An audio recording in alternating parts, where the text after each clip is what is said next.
Hello, my name is Jordan Mills, and I'm so happy to be introducing the congressional candidate for the Peace and Freedom Party for the 50th District in California, José Cortés.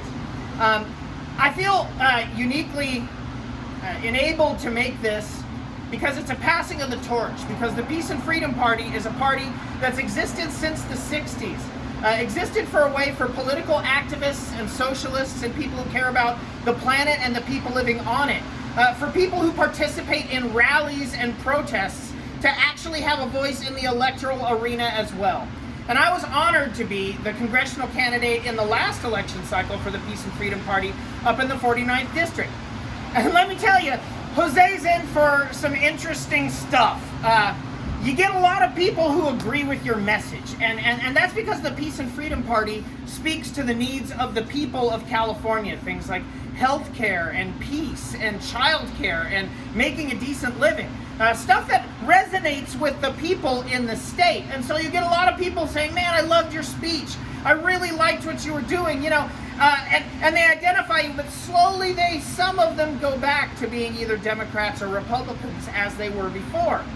And that's because the two-party system in the United States has managed to sell the illusion, the lie, that what politics is donkeys versus Republicans every 4 years in something that should be probably on TMZ. Candidates that agree about almost everything, yelling at each other over lifestyle issues, while the same class of people runs the government. And a lot of voters can't get it through their heads that that's not what politics is. In the end, they see it as a football game where you either have to pick the Democrats or the Republicans, and it's a decision they largely make aesthetically, according to the kind of people they hang out with or the zip code in which they live. But we in the Peace and Freedom Party disagree with that.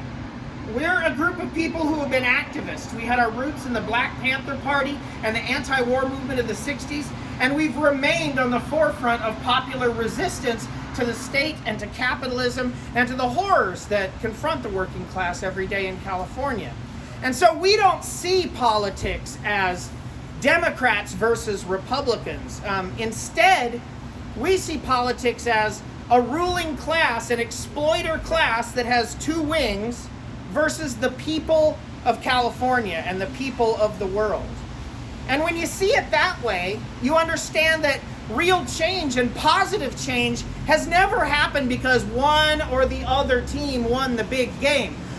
Real change has happened in the United States when the people have stood up and have fought in the streets for their rights and have fought in the streets for a better way of living. You know, there's studies out there that show that the Supreme Court, whether they're nominated by Democrats or Republicans, does not determine whether they side for the people or not. What determines that is the strength of the movement on the streets. You can get a Republican like Nixon to start the EPA if you have people in the streets fighting for their rights. In the end, it's not Democrats versus Republicans, it's the ruling class versus the people. And when you see things that way, you start to see history as an unbroken string of victories, steps forward, ways that the average person lives better than they did 10 years before, 10 years before that, 10 years before that. The abolition of slavery, getting rid of Jim Crow, taking steps towards nuclear disarmament.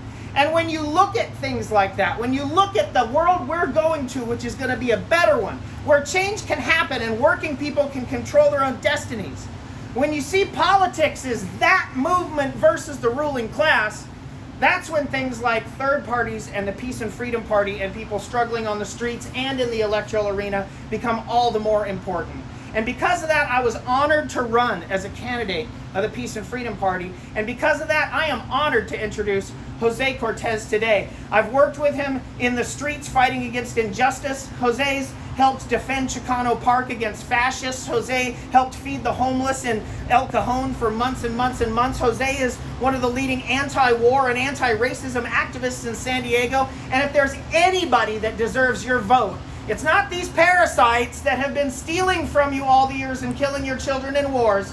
It's José Cortés. And I'm pleased to introduce him and say please vote for him for the Congressional 50th District in San Diego. Thanks a lot.